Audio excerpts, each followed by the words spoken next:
오늘의 말씀 고린도전서 14장 26절부터 40절 말씀. 하나님 아버지, 금요일 아침 시간에도 주인들의 사모함으로 주 앞에 나오게 하시니 감사합니다. 이 시간에도 우리 모두에게 말씀을 통해 하나님의 음성을 들려주옵소서. 예수님의 이름으로 기도합나이다. 아멘. 할렐루야. 성도 여러분, 오늘 하루도 하나님의 은혜와 평강이 여러분 삶 가운데 넘쳐나길 축복합니다. 오늘 우리에게 주시는 하나님의 말씀은 고린도전서 14장 26절에서 40절까지의 말씀입니다. 바울은 공정예배에 다양한 은사들이 활용되고 있음을 지적하면서 그 모든 것의 초점이 교회를 든든히 세워가는데 거기에 있어야 함을 강조하고 있습니다. 26절, 그런지 형제들아 어찌할까, 너희가 모일 때 각각 찬송치도 있으며 가르치는 말씀도 있으며 계시도 있으며 방언도 있으며 통역함도 있나니 모든 것을 덕을 세우기 위하여 하라. 우리는 이 구절에서 당시 고린도 교회의 예배의 모습을 상상해 볼 수 있습니다. 당시의 예배는 지금 우리가 드리는 이런 예배 형태와는 좀 달랐던 것 같습니다. 당시 예배에는 찬송시와 가르치는 말씀, 계시, 방언을 통역하는 것들이 있었습니다. 정형화된 의식이 아니었다는 것이죠. 성령의 인도하심에 따라 예배는 자유롭게 진행되었습니다. 그런데 바울은 그 모든 예배의 요소들이 교회를 견고히 세우는데 목적을 두어야 함을 분명히 밝히고 있습니다. 교회 안에 아무리 풍성한 은사들이 있다 할지라도 그것들이 무질서하게 사용된다면 교회를 세우는데 오히려 방해가 될 것입니다. 그래서 바울은 방언의 사용에 관련해 보다 구체적인 지침을 주고 있습니다. 27절, 28절을 보면 만일 누군가 예배 시에 방언을 하고자 한다면 두 사람, 많으면 세 사람이 하되 일시에 한꺼번에 할 것이 아니라 한 사람씩 차례대로 해야 합니다. 그리고 한 사람은 통역을 해야 합니다. 통역할 사람이 없으면 공적인 모임에서는 방언을 하지 말고 침묵을 지키며 오직 자기 자신과 하나님께만 방언을 하도록 해야 합니다. 바울은 예언의 활용에 대해서도 지침을 줍니다. 29절을 보면 예언한 사람이 있다면 두세 사람 정도만 차례대로 해야 합니다. 이때 다른 사람들, 곧 영분별하는 은사를 받은 사람들은 예언한 사람들의 말이 성령의 감동에 의한 것인지 그리고 진정성이 있는 것인지 분별해야 합니다. 교회 안에서 이러한 질서가 확립되려면 예언하는 사람은 공적인 모임의 시간을 독점하려 해서는 안 될 것입니다. 예언을 하다가도 다른 사람에게 계시의 말씀이 임하게 된다면 그 사람에게 기회를 주어야 합니다. 바울은 한 번 더 예언에 있어서 차례와 질서를 강조합니다. 31절, 너희는 다 모든 사람으로 배우게 하고 모든 사람으로 권면을 받게 하기 위하여 하나씩 예언할 수 있느니라. 바울은 예언한 사람이 자신의 영을 적절히 통제한다면 이런 질서가 자연스럽게 지켜질 수 있다고 확신합니다. 32절, 예언하는 자들의 영은 예언하는 자들에게 제재를 받나니. 그러니까 여러분, 구약시대의 선지자들은 무아지경에 빠져서 정신없는 말을 하던 사람들이 아닙니다. 그들은 여호와의 신에 감동되어서 또렷한 의식을 갖고 하나님의 말씀을 대언했습니다. 신약의 시대도 마찬가지죠. 예언은 무의식 상태에서 전하는 말이 아니라 분명한 의식을 가지고 자기의 영을 통제하며 성령과의 깊은 교감 가운데 하나님의 계시의 말씀을 전하는 것입니다. 지난 시간에 말씀드린 것처럼 성경의 예언, 네부아라는 말, 히라보로 프로페테이아스라는 이 말 자체가 하나님께로부터 받은 말씀을 전하는 행위를 말합니다.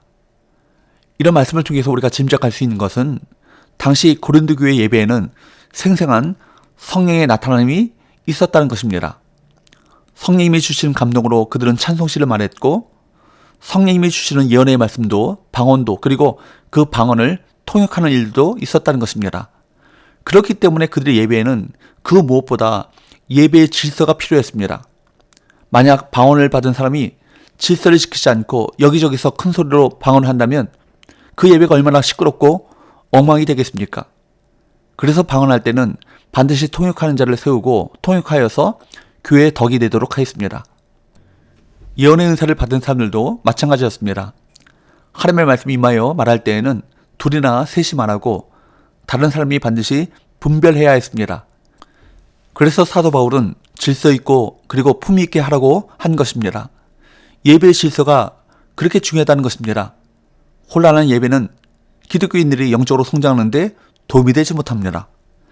그래서 바울은 예언하는 사람이 자기의 영을 통제할 수 있는 것은 하나님의 속성, 질서와 화평으로부터 나온다고 확신하고 있습니다. 33절 상반절 하나님은 무질서의 하나님이 아니시오 오직 화평의 하나님이시니라. 모든 성도가 교회에서 함과 같이. 예언하는 사람 안에 절제의 그 은사를 주신 그분은 누구십니까? 질서와 화평의 하나님이십니다. 하나님께서는 성도들의 질서 있는 예언을 통해 교회가 화평케 되기를 원하십니다. 바울은 질서와 화평이 불가분의 관계에 있음을 그렇게 말씀하고 있습니다. 바울은 당시 여성들의 방언이나 예언 행위가 왜곡된 방향으로 흘러 교회 안에 적잖이 문제를 일으키고 있다고 판단했던 것 같습니다. 그래서 바울은 34절에서 교회 질서와 관련하여 여자는 교회에서 잠잠하라 그렇게 말합니다. 또한 35절에서는 무엇인가를 묻고 배우려면 집에서 남편에게 물으라고 했습니다. 이는 교회 안의 질서의 측면에서 이해해야 할 말씀입니다.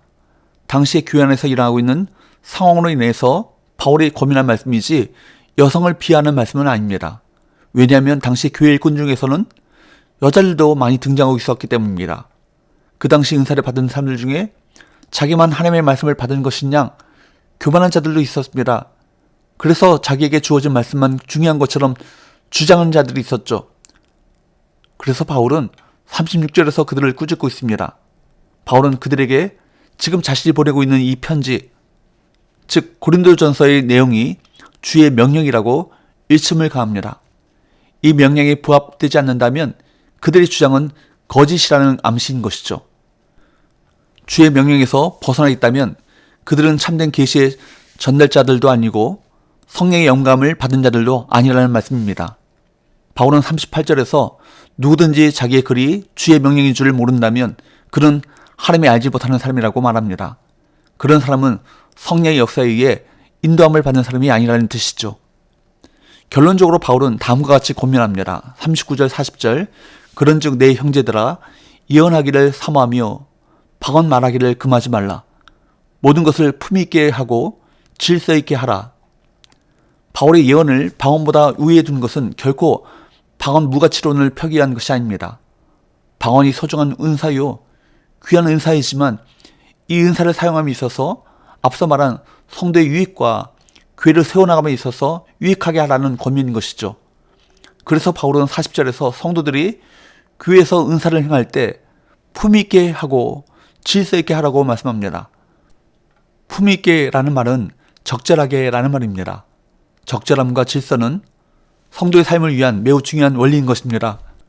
교회를 위해 어떤 일을 할 때 적절한 예의와 질서를 따라 하십시오.